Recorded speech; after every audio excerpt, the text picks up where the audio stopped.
umaga po sa ating pong lahat and welcome po muli sa bawat isa po sa atin sa nakikibahagi po ngayong umaga ito sa ating pong hopefully our last virtual na service na gaganapin. And I hope that you are ready po and excited para po sa ating pong face-to-face po na pagkikita na gaganapin po next Sunday. Pasensyahan niyo po na ako po hindi niyo po ngayon kasama actually physically. Dahil ngayon po ay ako po ay bahagi po ngayon ng isa pong conference po na sponsored ng aming pong trabaho. And pagkakataon po para po sa amin pong personal na paglago bilang mga stewards ng ministry po ng CSM.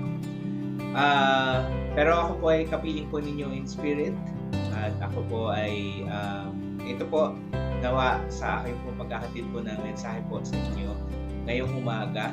Nawa kayo po ay patuloy pa rin po na ma-encourage at patuloy pa rin po kayo na sa pagkakataon pong ito ay mapaalalahanan po muli kung sino po ba ang Panginoon sa ating po. So, salamat po muli sa pagkakataong ito na ako po ay makapaghatid po ng salita ng Diyos. At ito po, si Kuya Choi po ay, siya rin po ay nakatali din po sa mga commitments po sa kanya po trabaho bilang registrar ng school. So, ayun, marami po siyang mga kailangan pong asikasuhin. So, ayun po. And this Sunday po, this is our last nga po na pagtitipon na virtually. So, ang nais po natin na sa ating pong paglipat sa ating pong panibago pong venue dun po sa Blue House. Parang parang K-drama lang. So, dun po sa ating pong venue po sa Blue House ay we will start a new series there. So, sa pagkakataon pong ito, siguro po ay tayo po muna sandali po na manalangin para po ihanda po ang ating po mga puso at ating po mga kalooban sa ating pong pagsamba sa Panginoon. So, at sa ating po pag-aaral ng kanyang salita. So, sige po, tayo po yung manalangin. Panginoon, salamat po sa umaga pong ito. Salamat po muli sa pagkakataon na kami po ay makapag-aral po ng inyong salita. And Lord, we thank you for indeed you are faithful and indeed you are the God who sustains. Salamat po, Panginoon, sa inyo pong salita sa umaga pong ito. Gabayan niyo po kami, Panginoon, at hingin po namin ang inyong pong presensya, ang inyong pong spirito na siyang bukas ng aming pong isipan, ng aming pong mga puso, Panginoon, para maintindihan po namin ang inyong pong mensahe at mai-apply po namin ito sa aming pong buhay. That we are reminded who Jesus is at sambahin po namin kayo ng buong puso at ng aming pong buong buhay at kalakasan. Gabayan niyo po kami sa umaga pong ito. Hiling po namin ang inyong presensya, ang inyong spirito sa umagang ito. Sa ngalan ni Jesus. So, ayan po. Ang title po ng ating pong pag-aaral po ngayong umaga pong ito is that the Lord sustains. This serves as an epilogue. Ano ba ang nangyari? Matapos dun na mapag-aralan po natin yung po mga pangako na natutunan po natin sa pag-aaral po ng Book of Haggai sa nakaraang 2 linggo. So natutunan po natin mula sa previous Sundays na ng pag-aaral po natin ng Haggai, that Haggai is a message of hope for God to rebuild His people. At tinuro nga sa atin ni Kuya Choi na yung rebuilding of the temple is symbolic of God building the church and building God's people. Nalaman din po natin that the Lord rebuilds our broken lives. Yung mga kasiraan po sa ating po mga buhay ay binubuo po ito ng Diyos at nire-restore niya po tayo pabalik sa Kanya. Rebuilding and restoration does not necessarily mean na yung pong mga nawala sa atin, nawalang bagay, nawalang mga mahal sa buhay, ay papalitan po ito ng Diyos. Yun nga yung sinabi natin last week na papalitan ng mas maganda, ng mas magara. It does not necessarily mean that way. Hindi po ganoon ang pamamaraan po ng Diyos, kundi sa ating pong kawalan, yung mga bagay po na nawala sa atin, yung mga pinangahawakan po natin na mahal natin sa buhay na nawawala po sa atin. Sa ating pong kawalan ng mga bagay po nito, nire-restore po tayo ng Diyos. Tayo po ay unti-unting pinaghihilom ng Diyos para po ang ating pong kalooban will find fulfillment in Him. So sa pagwawakas po ng ating pong pag-aaral sa Haggai last week, balikan po natin sandali at silipin kung natuto ba yung mga Jews, yung piniling bayan ng Diyos mula sa kanilang mga pagkakamali. So mag-fast forward po tayo around 60 years after ng panahon ni Haggai at puntahan po natin ito pong panahon ni Malakay, ang huling propeta ng Old Testament. So samahan niyo po ako sa pagbasa nito pong Malakay chapter 3. Alamin po natin ang katotohanan that the Lord sustains. So samahan niyo po ako sa pagbasa. Malakay chapter 3 in the English Standard Version. Behold, I send my messenger, and he will prepare the way before me. And the Lord whom you seek will suddenly come to his temple, and the messenger of the covenant in whom you delight. Behold, he is coming, says the Lord of hosts. But who can endure the day of his coming, and who can stand when he appears? For he is like a refiner's fire and like fuller's soap. He will sit as a refiner and purifier of silver.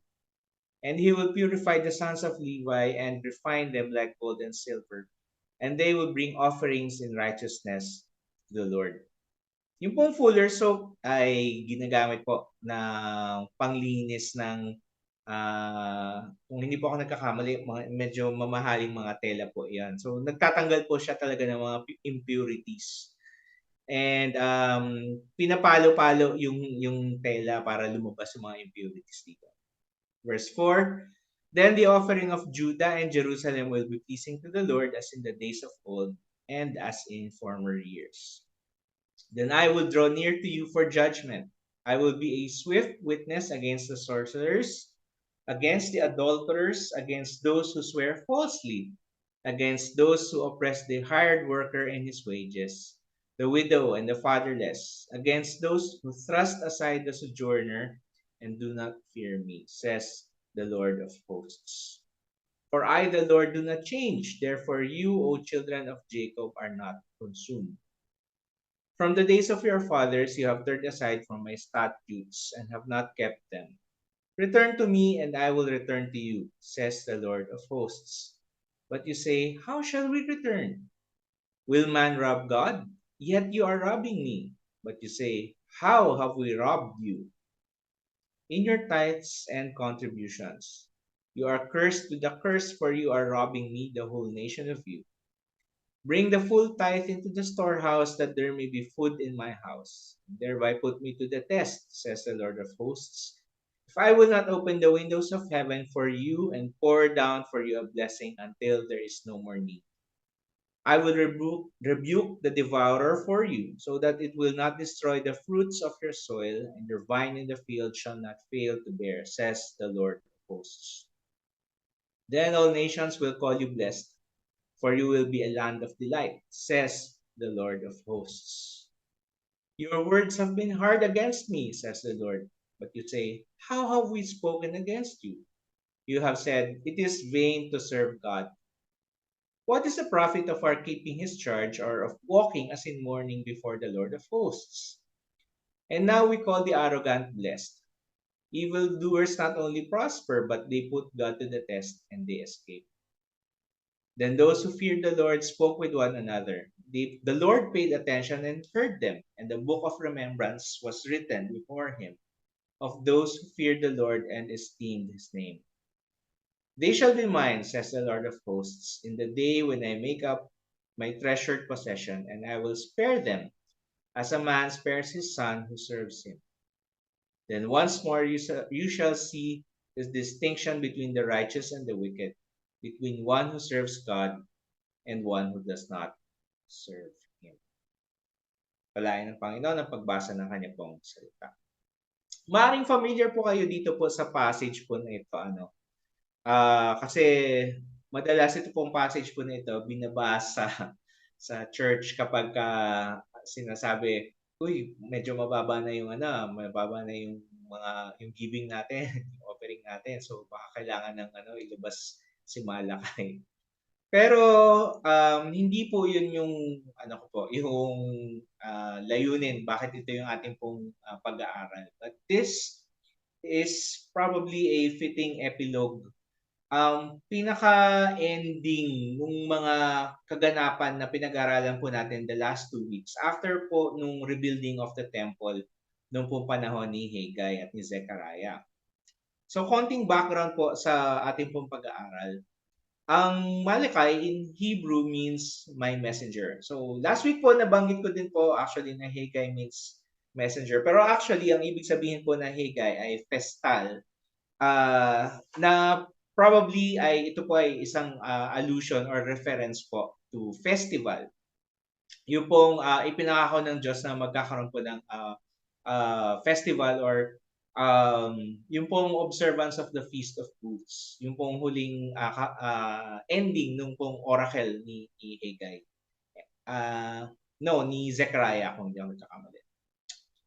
Ito pong itong eksena ng Malakay chapter 3, ito po ay ang setting is around 460 BC. So around or near the time of Ezra and Nehemiah. So this is around 60 years after the events of Haggai. Mapapansin po natin na yung pong literary style, ang Malakay po is considered na prophetic literature. Pero po yung estilo po nito ay kakaiba again mula po sa iba pong mga sulat ng mga propeta. Familiar tayo sa mga sulat ni Isaiah, for example, ni Daniel, ni Ezekiel. And madalas, ito po ay in the form of poems or patula, oratorio. Pero ito pong yung kay Malakay ay narrative siya, pero satirical. So, satire, kung familiar po kayo sa term na satire is may patama. May tatamaan at may tatamaan. So medyo merong konting hindi naman siya sarcasm na pero makikita mo dito na talagang direktang patama siya dun sa audience niya. Okay?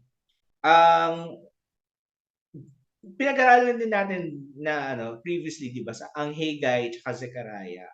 Ang Zechariah may halong patula at may halo din ng narrative. Pero dito sa Malakay, hindi natin makikita yung yung mga patula na version. Yung mga or patula na pananalita ng Diyos dito. So ang pinaka-tema po ng Book of Malakay, overall, God calls the people to renew their covenant relationship with Him. So yung sa verse 6 and 7 dyan, binasa po natin kanina, sinabi ng Diyos sa mga tao, return to me. Di ba? Bumalik kayo sa akin. So yun po yung sinasabi po dito ang pinakabuod po, actually mababasa natin sa chapter 4, na sinasabi ng Diyos na bumalik na kayo sa akin. Makipagbalikan kayo sa akin at bakit sinasabi ng Diyos na makipagbalikan sila? Kasi yung pong pagsamba ng mga Jews at this time ay mainly pakitang tao na lang. They were going through the motions. So sinasabi po dito ng Malakay na alalahanin nila yung pong relasyon nila sa Diyos, kung bakit sila hinayaan ng Diyos na sila po ay mapatapon doon sa exile. It is because of their covenant relationship with Him. And actually, pag-aaralan din po natin yan when we get to Deuteronomy, yung pong covenant promises and yung covenant curses, na kapag merong disobedience, meron siyang karampatang or katapat na consequence because of breaking the covenant. So, dito po makikita po natin sa sa passage. Pinapangako ng Diyos sa chapter 3 verses 1 to 5 na meron pong isang messenger who will prepare the way for the Lord's return, ang pagbabalik ng Diyos. Messenger or my messenger specifically in Hebrew is the same as the name Malakay. So medyo may play on words dito. Pero matututunan po natin or looking back, hindi po si Malakay yung tinutukoy po actually dito na messenger. So, tatalakayin po natin yun later. Sa verses 6 to 15 naman ay ang Panginoon ay hinahablan niya yung mga tao. Sinasabihan niya na kayo ay naging unfaithful, especially sa kanilang pagdadala ng kanilang mga offerings, mga alay sa temple. And yung ending po ng ating pong passage na binasa ay meron pong pangako ang Diyos na siya po ay kikilalanin niya po yung mga nananatiling tapat sa Kanya. So yan po yung sa verses 16 to 18. When we study Malakay, especially chapter 3, meron po tayong ilang mga katanungan po na kakaharapin. So pinakauna po dito, naging unfaithful ba ang Diyos sa Kanya pong pangako? Sa ending ng Haggai, sinabi ng Diyos na yung pong glory ng pong ikalawang temple, yung tinatayo nila, sinabi ng Diyos that the glory of the latter shall surpass the former. Mas magiging maganda yung pong yung dating, yung karangyaan ng pong pangalawang temple na kanila pong itinatayo. However, dito sa Malakay, 60 years later, naitayo na yung temple pero parang walang pagbabago. The temple was indeed rebuilt, but it lacked the physical majesty. Hindi siya kasing ganda nung pong Solomon's temple before. Pero most importantly, wala po yung tinatawag nilang Shekinah, the manifestation of God's presence. Nung pong i-dedicate po ang Temple of Solomon, bumaba ang presensya ng Diyos dun sa templo in the form of apoy at liwanag to the point na yung pong mga priests, hindi na nila nagawa yung kanila pong trabaho. Tumigil lahat ng trabaho kasi nandito ang Diyos, anong gagawin natin? Baka mamatay tayo. So, ganun ka, hindi nila kinaya yung pong glory ng presensya ng Panginoon. And dito po, sa ikalawang temple na to, wala pong manifestation nito pong Shekinah na tinatawag.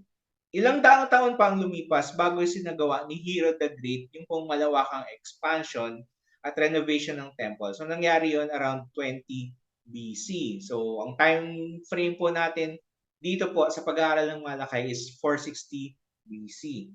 Although maganda po yung structure na yon, di ba, pinag-aralan natin last week. However, hindi po ramdam ang presensya ng Diyos gaya po nung panahon ni Solomon at ng mga hari.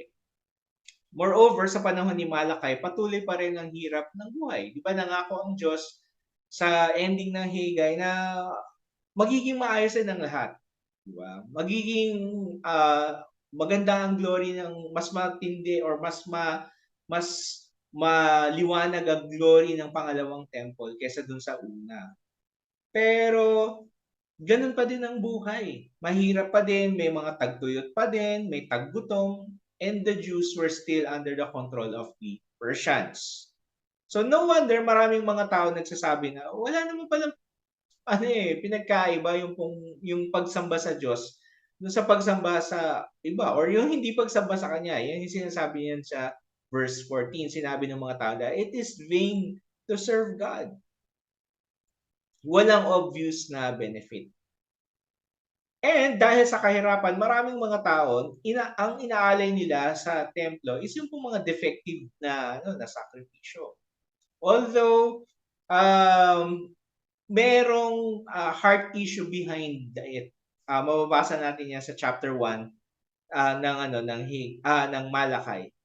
Na parang yun na lang yung binibigay ng mga tao. Sige, pwede na yan sa Panginoon kasi it was a heart issue later on. Hindi na dahil sa kanilang kahirapan. So 60 years after the Haggai, naging unfaithful ba ang Diyos sa kanyang mga pangako? Pangalawa, kung pag-aari ng Diyos ang lahat, bakit niya kailangan ng mga offerings? And dito sa verse 8 ng chapter 3, specifically, sinabi niya dun sa mga tao na ninanakawan niyo ako. Sinabi ng Diyos sa Haggai 2, verse 8, na ang lahat ng kayamanan, ang gold at silver, ay pag-aari niya. Sinabi niya all the gold and all the silver are mine. Sinabi ng Diyos sa Haggai chapter 2 verse 8. So bakit nagrereklamo ang Diyos na ninanakawan siya ng mga tao dito sa Malakay 3? Why does God need offerings from people like us? Kung siya ang may hawak ng lahat, siya ay sovereign over all creation. Why does He need offerings from us? Kailangan niya ba ng tulong para umandar ang gawain sa church? Hindi niya ba maipo-provide 'yon? Kailangan niya pa ng tulong mula sa atin na hindi natin mapagkasya yung budget natin sa taas ng bilihin, 'di ba? Or kung meron kayong mga ibang mga pinagagastusan, meron kayong ibang mga pinaglalaanan, yung pag-aaral ng mga anak niyo, yung pagpapagamot ng inyong mga sakit. Tapos bakit kailangan pa mag-offering? Bakit kailangan magbigay sa church? Nangangailangan ba ang Diyos? And then, bakit niya sinabi na ninanakawan siya kapag hindi ito na ibibigay ng tama? God specifically said that yung mga inferior offerings, yung mga pilay, yung mga may sakit na offerings na binibigay ng mga tao, ito yung dahilan kung bakit yung mga tao nung panahon ni Malakay, they were experiencing drought, they were experiencing famine, and unfruitfulness. Yun yung isang key na dahilan na in-identify ng Panginoon. Bakit niyo ako binibigyan ng mga ganitong klaseng mga offerings? Hindi niyo ba alam na ako ang king over all the earth? I am a great king, sinabi niya diyan sa chapter 1. The other reasons kung bakit naghihirap yung mga tao dito sa panahon ni Malakay is because lagana po ang adultery, ang pagkukuha ng or pagkakaroon ng mga relasyon sa labas ng pag-aasawa. And yung pong unfaithfulness ng mga priests. So, ibig ba sabihin kung magbibigay tayo ng offering natin, hindi na maghihirap ang buhay? So, siyasatin po natin ang mga katotohanan mula dito po sa Malakay chapter 3. Una, dapat po natin matutunan that God purifies His people that they may be a pleasing offering. Sa Malakay 3, sinabi ng Diyos sa mga Jews na darating ang isang messenger para ihanda ang muling pagbabalik ng Diyos. So, ito yung Old Testament term na the day of the Lord. Pero isang warning ang mensahe na ito na hatid ni Malakay kasi hindi happy times, hindi para sa mga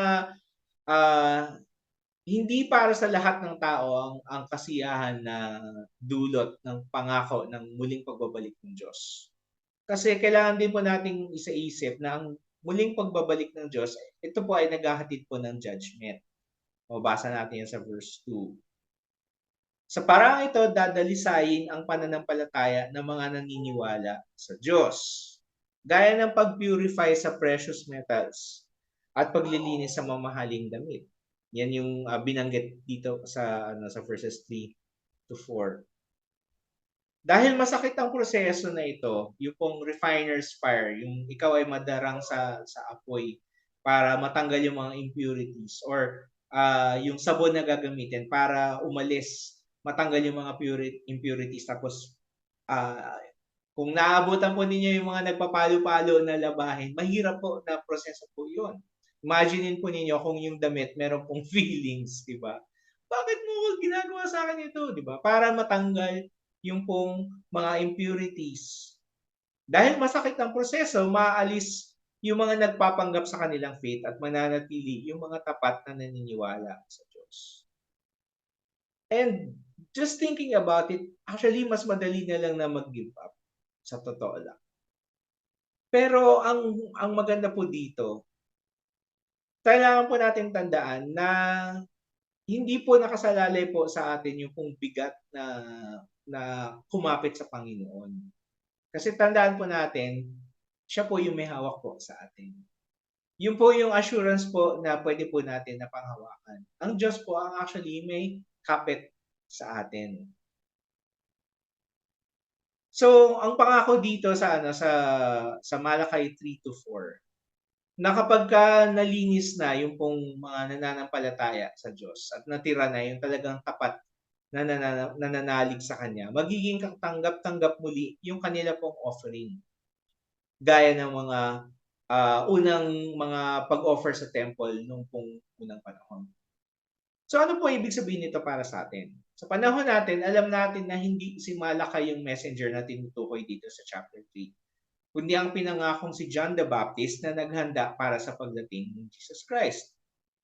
Ang pagdating ni Jesus ay naghahatid ng pagdadalisay para sa mga naniniwala sa Kanya at judgment naman para sa mga hindi nananampalataya. Hindi madali ang pagsunod kay Kristo, pero ang pagsubok sa ating pananampalataya ay humuhubog sa ating pong pagkatao. Sabi yan sa James 1 verse 3, that the testing of your faith produces character. Sabi ni Paul sa sulat niya sa mga Romans na dapat ay ialay natin ang ating pong mga sarili. Ialay natin ang ating mga buhay sa Diyos na gaya ng isang buhay na alay. As a living sacrifice, sabi niya sa Romans 12 verse 1. And sa context ng panahon ni Malakay and even nung pong panahon ni Paul, ang isang sacrifice is siguradong papatayin, ilalagay dun sa altar tsaka susunugin bilang isang alay sa Diyos. So, living sacrifices parang inalay sa altar tapos ano nangyari? Nabuhay, naglakad. Pero hindi yun yung tinutukoy dito ni Paul sa Romans 1. Kundi he was most probably thinking na katulad nung kay Malakay na yung pong especially sa panahon natin yan na hindi na kailangang mag-alay ng hayop para sa kapatawaran ng ating kasalanan. Kasi si Jesus ginawa niya na yun eh. He did it once and for all. So ang sinasabi dito ni Paul, ang kanyang utos is ialay natin ang ating buhay sa Diyos at mamuhay na para bang isang magandang offering. Nasa pamamagitan ng ating pong pamumuhay, doon nakikita yung pong ebidensya ng ating pong alay or offering sa Diyos. So paano natin gagawin yon? Tandaan po natin na kung ang Holy Spirit ng Diyos ay tunay na nasa atin, nagbubunga ito ng natural sa ating pong buhay. Sabi yan sa Galatians 5 verses 22 to 23. Kusang nagbubunga po yan. At hindi siya pwedeng pilitin. Hindi natin siya ma-fake. Kung ang Holy Spirit ay tunay na nasa sa atin, siya po ang gagawa po sa ating pong buhay ng pagbabago. Kung nananahan sa atin ang presensya ng Diyos bilang kanyang temple, maiiwasan natin yung mga kasalanang ginagawa ng mga tao noong panahon ni Malakay. For example, nandiyan po yung sorcery, nandiyan ang sorcery is pagtitiwala sa mga kapangyarihan maliban sa Diyos. Nandiyan ang adultery, which is pagsira sa tipan or covenant ng marriage. Pagsisinungaling, pangapi sa mga mahihirap, mga walang kapangyarihan. And sa pamamagitan po ng Holy Spirit, actually, we can say no to sin. Hindi po totoo na yung andyan na yung kasalanan, hindi na ako nakatanggi. Kung ang Holy Spirit po is talagang nasa atin, is He will give us the strength. Hindi lang to say no, but also to flee from temptation. Kagaya nung nangyari po kay Joseph, 'di ba? Nung siya po ay inakit ni Mrs. Potiphar, 'di ba? Ginawa ni Joseph is tumakbo siya. Hindi niya pinatulan. Hindi siya nanatili doon sa gitna ng sitwasyon, sinabi niya, "Hindi, kaya ko 'to, matatag ako." Talagang tumakbo siya, umalis siya mula sa sitwasyong ito.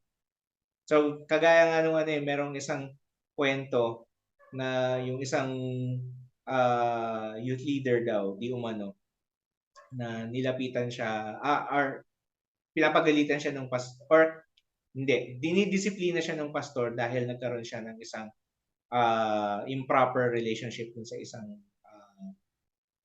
babae sa kanilang church. Tapos ang katwiran nitong leader na ito sa pastor kasi parang yung lumalapit na yung patuka diba? Tatanggi pa ba ako? Lumalapit na yung patuka. Sabi sa kanya ng pastor, "Manok ka ba?" Diba? So hindi po tayo mga manok. Kung tayo po ay naniniwala kay Kristo, binigyan niya po tayo ng Holy Spirit to say no to sin. Pangalawang katotohanan po na dapat po nating malaman is that God sustains His work. Pinagpapatuloy ng Diyos sa kanya pong gawain. At ano ang kanyang gawain? At yun ay makilala ang kanya pong banal na pangalan. Gagawin niya ito sa pamamagitan ng pag-bless sa kanyang mga anak.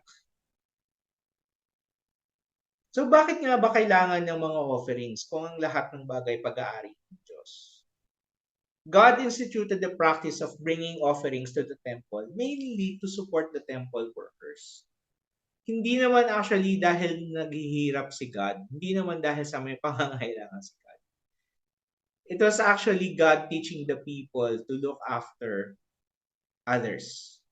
Other people who shared the same faith that they have in God. Dahil yung mga Levites, yung mga temple workers, wala silang sariling property. Itinalaga ng Diyos na hindi sila magkaroon ng lupain kasi sinabi ng Diyos na ang Diyos ang kanilang inheritance. Dahil wala silang sariling property, responsibilidad ng mga kababayan nila na suportahan sila sa pamamagitan ng tapat na pagbibigay. Bilang ganti, ang Diyos ay nangako na He would bless them fruitfully. So, yung blessing po dito is hindi para yung mga tao sa paligid ng mga Levites ay maging komportable actually sa kanilang buhay. Kundi, it was actually a cycle. It was to enable the people to support the Levites. And kung ganun ang mangyayari, ay patuloy na babasbasan po sila ng Panginoon to bless them fruitfully and to meet all their needs. It was a covenant relationship. Isang agreement, isang kasunduan. More importantly, dahil tapat ang Diyos sa kanyang pangako, ang pagbibigay ng mga tao ay reflection ng kanilang worship sa Diyos. Yun po yung pinakamasakit po doon. Na kung hindi sila nagbibigay ng tama, ibig sabihin, hindi pinapahalagahan ng mga tao yung pong kanilang covenant or yung kanilang pong relationship sa Diyos. Sa gayon, kung mababa ang quality ng offering nila o kahit na actually mukhang maganda, pero merong mga pansariling motibo, ang lahat ng ito ay reflection kung gaano pinapahalagahan ng tao ang pag-worship nila sa Diyos. So, para sa ating pong panahon ngayon, ano ba ang purpose ng church? Para meron tayong gawain every Sunday? Para magturo tayo ng mabubuting asal sa mga tao? Para may matutunan na kabutihan yung mga kids natin? Or para ba tayo tumulong sa mga nangangailangan? Hindi po masama ito po mga bagay po na ito. These are important things. However, these are not the sole purpose of the church. Ang purpose po ng church ay para ituro sa lahat ang pag-worship kay Jesus Christ, ang tunay na Diyos. Tayo po ay nagtitipon-tipon para tayo po ay mapaalalahanan na si Jesus Christ ay Diyos. Na siya ay Savior King. Siya ay tagapagligtas at siya ay hari. At siya ay nangakong magbabalik. At magbabalik siya. Therefore, ang pagbibigay po natin sa church ay reflection ng ating pong pananampalataya na si Jesus ay magbabalik. We give our offerings in the hope na ito ay magsusustento sa ating mga workers. Na ito ay susuporta sa ating mga gawain na naglalayong ipakilala si Jesus Christ sa ating pamilya at sa ating pong community. Kung tayo ay mananatiling tapat sa mission na ito, pangako ng Diyos na pagpapalain tayo at ibibigay yung ating pong mga pangangailangan ng higit pa sa ating pong inaasahan. Hindi para maging komportable tayo, di ba? Kundi para makita ng mga tao sa paligid natin na tunay at buhay ang ating pong Diyos. When we give faithfully, God promises to meet our needs, not our greeds. Hindi yung mga inaasam natin na, ay, gusto ko ng ganyan. Hindi po yan ang pangako po ng Panginoon. He promised to meet our needs, kung ano yung kailangan natin. At dito po, pinapatunayan po ng Diyos na siya po ay tapat. God will prove himself faithful, and he proves himself faithful over and over again. At kung dahil po sa katotohanan po ito, sinabi ng Diyos that I do not change. Hindi ako nagbabago, sinabi niya sa verses 6 to 7. Kaya dapat ang ating pong palaging pagtugon sa Kanya ay papurihan po ang Kanyang banal na pangalan. Ikatlong katotohanan po na dapat po natin tandaan. Ang Diyos po natin hindi nakakalimot, and He sustains the faithful. Bagamat maraming reklamador at mga nagpapanggap na lang sa kanilang worship nung pong panahon ni Malakay, kinilala ng Diyos ang ilang mga taong nanatiling tapat sa pagsunod sa kagustuhan niya. And inilista sila sa isang book of remembrance. Importante po yan kasi kung naalala po ninyo yung kwento ni Daniel, di ba? Si King Darius hindi siya makatulog, so binasa yung book of remembrance na ganyan. Tapos meron pang isa, yung si Artaxerxes nung panahon na hindi siya makatulog, di ba? Binasa rin yung Book of Remembrance tapos natagpuan na si Mordecai hindi pa pala kinikilala dahil sa kanyang pag-expose dun sa conspiracy na patayin yung hari. So, dito, yung pong Book of Remembrance na sinasabi po dito, sinasabi ng Panginoon na yung pong nanatiling tapat sa Kanya, sila ay nakalista dito sa Book of Remembrance na ito. Pero ang pinaka-importante, nangako ang Diyos na hindi niya pababayaan yung mga piniling taong ito. Kundi pakakaingatan niya gaya ng isang mamahaling treasure at tulad ng isang anak.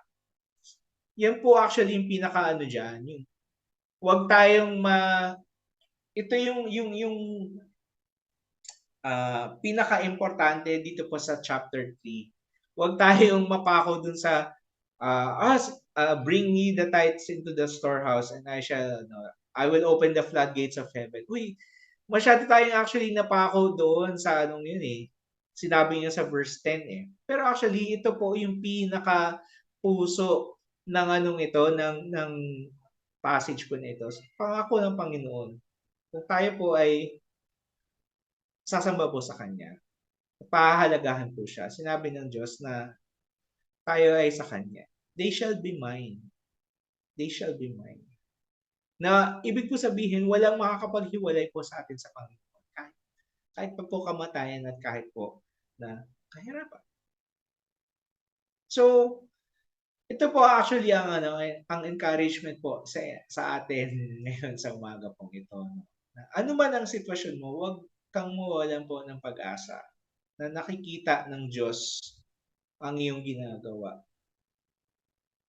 Hindi lang yung kasi madalas ang impression natin kay God is yung bang he's making a list and checking it twice, gonna find out who's not earnest. Hindi. Hindi po class monitor na masungit po ang Diyos. Hindi siya katulad ng mga enforcer natin sa daan na hinihintay tayo magkamali para tayo itikitan. Diba? Imbis na gabayan tayo sa tamang daan, nag-aantay na uy, violation, sige titikita kita. Diba? Hindi ganoon po ang Diyos. Nakikita ng Diyos yung pong katapatan mo sa Kanya. At hindi niya po makakalimutan yon. Hindi niya makakalimutan yung mga kabutihan na ginagawa ng mga tapat sa Kanya. As well as yung kasamaan na ginagawa ng mga tao na ang puso ay malayo po sa Kanya. At ang encouragement po para po sa inyo, para po sa atin sa umaga pong ito, is that our God is a God of the present. Kasi maaaring iniisip lang natin na ay itong mga bagay na ito itong mga propesiya na ito sa future pa parang walang nag-a-apply sa present natin. Pero actually sinasabi ng Panginoon dito sa Malakay chapter 3. Kaya nga niya sinabi na doon sa mga tao na magbigay kayo at subukin niyo ako. Kasi sinasabi ng Panginoon na yung pong pangako niya Hindi lang pang future, but is also for the present. So ano man po ang dinaranas po ninyo ngayon, kung kailangan niyo po ng kalakasan mula sa Panginoon, kung kailangan po ninyo ng encouragement mula sa Panginoon, gusto ko pong sabihin po sa inyo that our Lord is a God of the present as well. Na yung kanya po mga pangako dito po sa na pinag-aaralan po natin, hindi lang sa future pa mangyayari yan eh, di ba? Ito po ay applicable din sa ating pong kalagayan po sa ngayon. So maaaring hindi maganda ang sitwasyon mo ngayon, maaaring pagod ka, maaaring meron kang pinagdadaanan. Hindi ko alam kung ano ang dinidil ng Panginoon sa iyo, pero kung ikaw ay nananampalataya kay Kristo, ang pangako ng Diyos ay ikaw ay sa Kanya. Hindi Kanya pababayaan. Kung ikaw ay pinanghihinayaan ng pananampalataya, ipapakita ng Diyos na worth it pa rin ang pagsunod sa Kanya at ipapahayaan niya yung mga arugante at mapangapi. Sinabi yan sa verse 18. And He will make sure to see you through the end. Ito ay encouragement sa atin na manatiling tapat dahil sisiguraduhin ng Diyos na hindi mababaliwala ang lahat ayon sa kaluwalhatian ng Kanyang banal na pangalan. Isipan po natin, umaga pong ito, bakit ba ako nagbibigay sa church? Ang puso ng pagbibigay sa Diyos, yung pong ating pong pinakamotibo. What is our motive? Yung mga tao nung panahon ni Malakay, walang kwenta ang binibigay nila na offering sa Diyos kasi tingin nila sa Diyos, walang kwenta na din. Na it is vain to serve God. So, ganung mga offerings lang ang kanilang mga binibigay. Sa panahon natin, ang Malakay, madalas ini-interpret na magbigay ka lang sa Diyos at mas malaking blessing ang babalik sa iyo. Lahat ng kahilingan natin matutupad at giginhawa po natin. Pero hindi po ito ang mensahe ng Malakay. Hinamon ng Diyos sa mga tao sa time ni Malakay na magbigay ng tapat dahil nais ng Diyos na magbalik sila sa kanilang covenant relationship sa Diyos. Sinasabi ng Diyos sa kanila na maging tapat kayo sa pagbibigay.